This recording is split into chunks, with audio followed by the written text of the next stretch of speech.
What's going on, everybody? Y'all see the topic of the video, or the title of the video. So I'm gonna go ahead and get straight into it. Basically, well, first off, you see I'm not wearing a stringer or something. I could. Just wearing a hoodie, chilling. Actually went to the gym, hit back day earlier. Just kick back, relaxing out here. Gonna look at the sky here for a minute. Sun's gonna be setting before long. It's been raining all day. Just give myself eye break. I've been looking up close for a while, but I don't have to wear a tank. I don't need to wear a tank top in every video. If you want to see my gains, go back and look at some of my recent training videos. I got flexing and stuff in there. If you need that to validate what I'm saying, you know what I mean.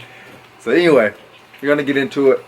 Now, some stuff I'll say, you can just look up. I'm not linking any articles in the description of this one, because a lot of the things I'm saying you can literally just Google yourself, and it's like so commonly studied and so known.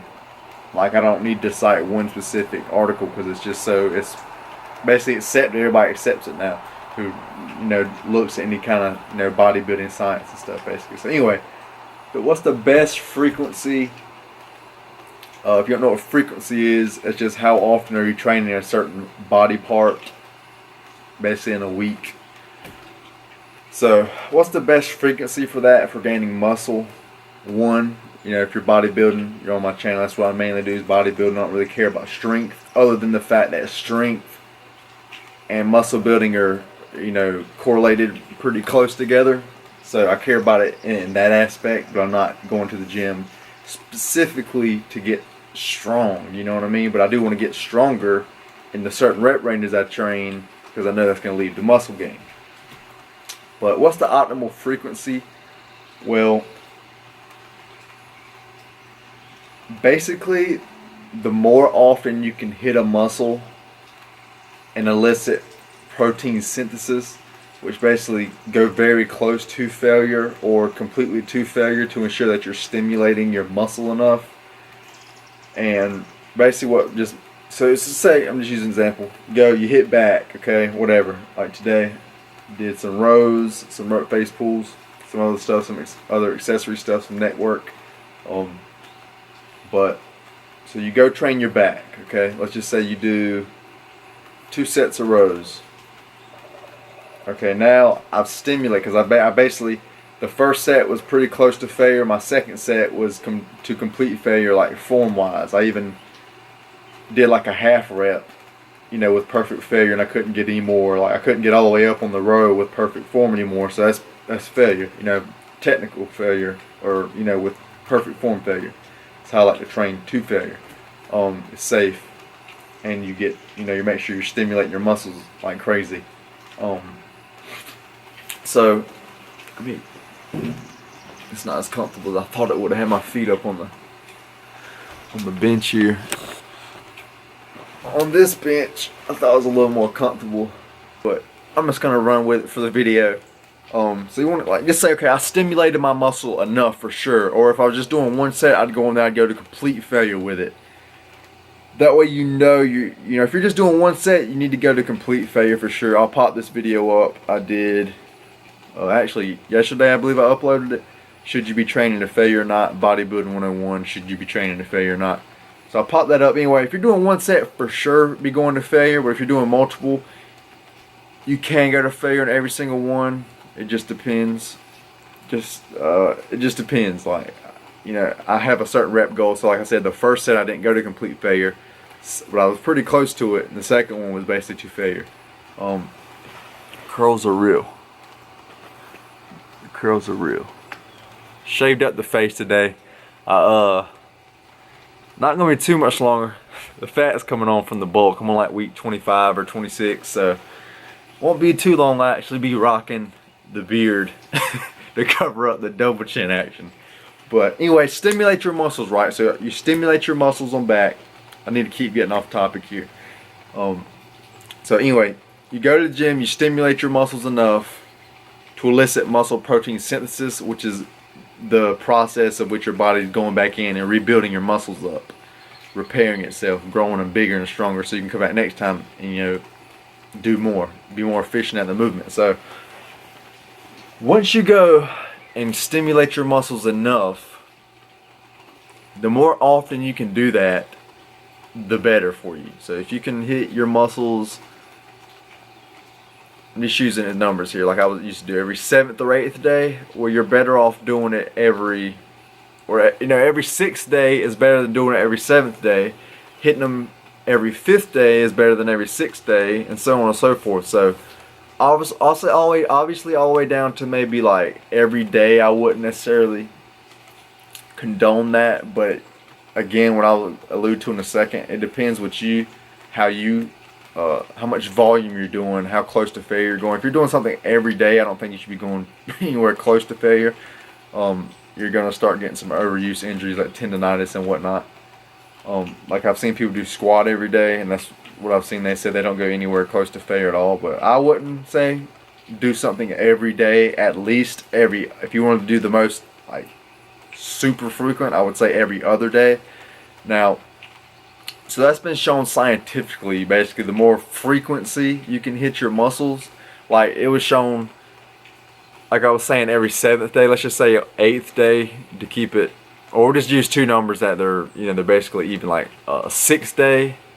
So they did studies on people hitting their muscles group once a week versus twice a week, using the same amount of volume, but they just broke that one session up into two. So instead of having one chest day with 10 sets, you have 2 chest sessions that week with 5 sets each. And the people who did the more frequency got more gains than the people doing every 6th day or every 7th day. So, and then even if you could go even more, instead of hitting that chest twice a week, so twice a week is always better than once a week. If you do 3 times a week or even 4 times a week, you're better off than 3 or 2 1 time a week for sure. But it comes down to because everybody's different. Now, your lifting is a stress to the body, okay, and you got to recover. Like it's not just lifting, like it's lifting and recovering basically. You can't just, again, like I said, train it. Like if that was the case, you could just go in the gym and do like everything every day you wanted and just infinitely get bigger. I'd be doing that just for the fact I enjoy working out so much. But it doesn't work like that. You have to let your muscles recover, like I said, 24 48 hours normally, they generally say, and sometimes for me. But just because I tell you it's 24 to 48 hours and it's been studied, that's what they say you should generally be recovered in 1 to 2 days. Well, again, it depends what your volume is, and just because, even if I said you're 100% recovered in 3 days, or you read that, well, if that 3rd day comes and you're not recovered, nothing else matters. If you feel like you're not recovered somewhere, then you're not recovered. You take an extra day. So that's kind of the problem I've seen people talk about running into. Like that's why I said I broke my split down from basically training every 7th or 8th day into training every 4th day. I'll do a push-pull legs off, push-pull legs off, push-pull legs, instead of what I used to do, push off, pull off, legs off, or sometimes off and then come right back, or off and then come back. So it was every 6 to 8 days I was training like that. But now I'm stimulating my muscles in half the time. But also, like what I said I did, instead of doing, like I said, the 10 sets, I don't do 10 sets, but I'm just using a number. Instead of doing 10 sets on that one session, now I'm doing 5 and doing it twice a week. More gains are going to come like that. It's scientifically proven. But like I was saying about the recovery,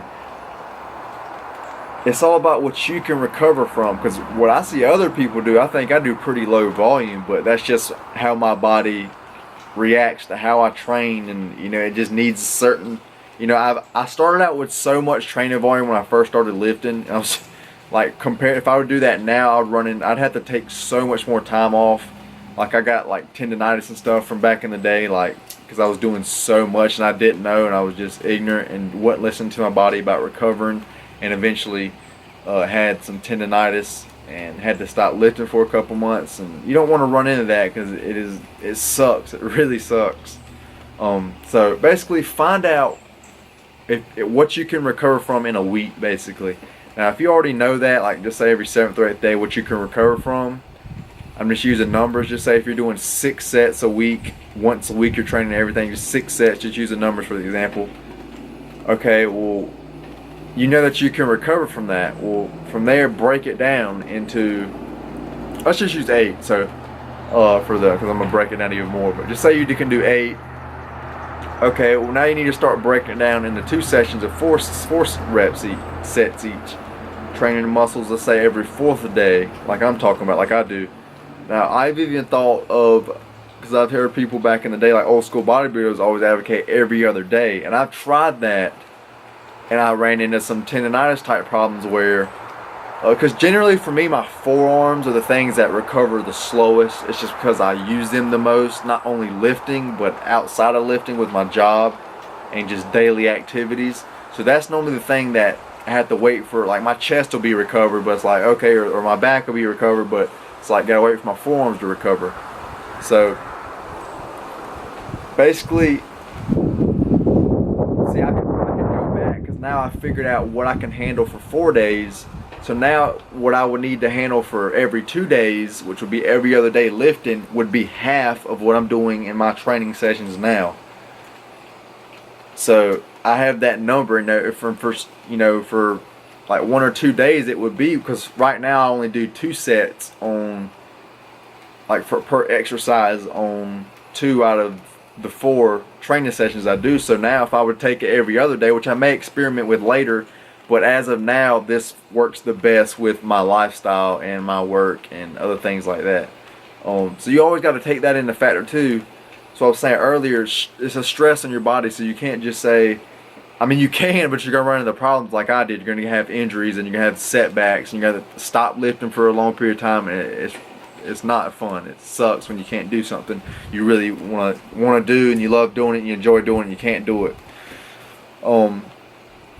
So find out what you can recover from and then break it down as much as you want to. Like I said, the more frequently you can go, the better. So if you could train every other day,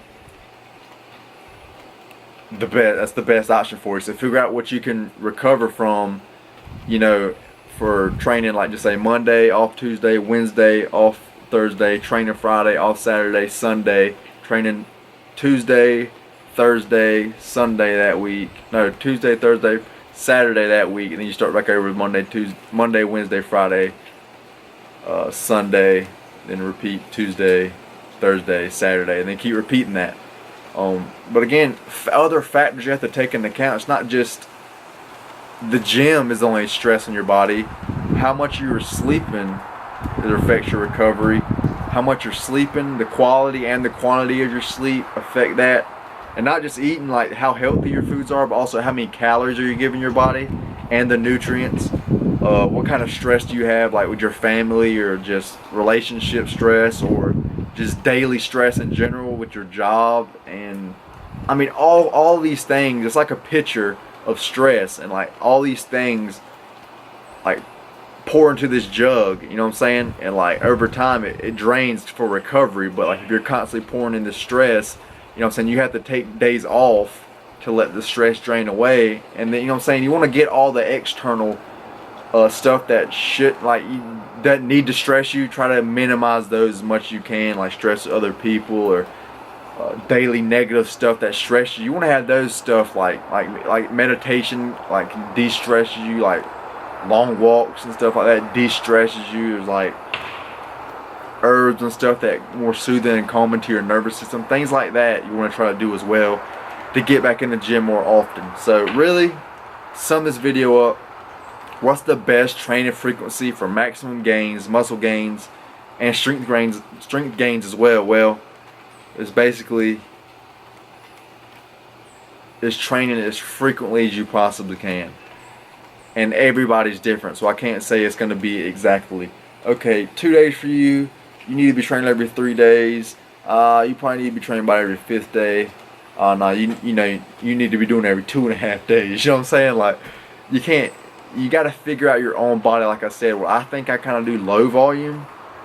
Even when I was doing the every 7th day, I still feel, because I've trained with other buddies, and everybody else I see, they're doing a lot more volume. But also they have been training 3, 4, 5, 6 years longer than me. So that does come into account too. The longer you do it, the better and more efficient your body gets at handling those stresses of the gym, and you can add more volume over time. So that's probably something to do too, an account. But I always suggest, literally, just go start with 1 set or 2 sets, you know, and just say you're training every 3rd or 4th day, whatever. Just pick a number. Like I said, the more frequent, the better. But it will come to a point, so I was touching on another video I was watching of a guy. It comes to a point once you get, I guess, more advanced, or it should be at the beginning and intermediate as well. You only can handle so much volume, so, and you only can break it down so much. And it gets to a point to where, like, what you're doing in each session takes you too long to recover. Well, that comes back down to breaking it back down. I was watching a video and a guy explaining this a while back, but yeah, you'd always just break it down more. So throw that out. Dismiss that. Disregard what I just said. So like I said, take what you're currently doing. If you're doing every 7th day or whatever, break it out. Try it like that. Like I said, because I mean, the science of just 2 days a week is just so much better than 1 day a week, naturally. And even if you're juicing 2 or even, like I said, 3 days a week is better than 2 and 1. So what I'd suggest with, if you don't really have a grasp on that, if you're new to lifting, but if you should be lifting for a while and you kind of know what you can recover from, just break that up, and then you're better off that way. But if you're new to it, better safe than sorry, because it's always better to build up. If you're kind of under training a little bit, you're still going to make gains. It's better to be under training than under recovering and then having, you know, running into problems. But constantly listen to your body, because your body will give you little, and you have to, it sounds like common sense, but I've ignored it, and now I'm so conscious of my body and so conscious of these things.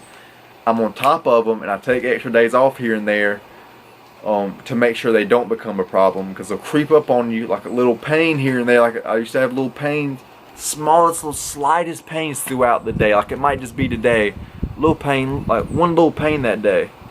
Okay, you feel it, you don't think anything of it. Well, it comes back in 2 more days, another little pain. It might happen a couple times a day. Okay, don't think nothing of it. And it just keeps getting slowly and slowly worse over time. Like, and then it gets to a point where it gets so bad, then it forces you to stop. So you want to be conscious of that. If you start having, just because something hurts 1 day, you know, be conscious of it. But just because it hurts that 1 day, that's not indication of anything. You know, if it starts kind of coming, you know, you keep feeling it multiple days that week, and the next week you need to start taking a couple days off here and there, letting that recover, so you can get back into it. So that's it for the video. I hope y'all enjoyed it. I hope that helps y'all. I've been making more gains, and I know over this bulk here is going to equate to a lot more gains than I would have if I've just been training once a week. Because every time you can train, you're stimulating that muscle protein synthesis, like I said, and every time that muscle protein synthesis is elevated, that's when you're actually building muscle. So think about that in a whole year. You're training twice as much in the whole year. Your muscle protein synthesis, aka you're building muscle 2 times as more as you are with training once a week in that whole year. That's it for the video. My camera's about to run out of space. Hope y'all enjoyed it. Stay happy, stay healthy. Go make y'all some gains. Peace out, everybody.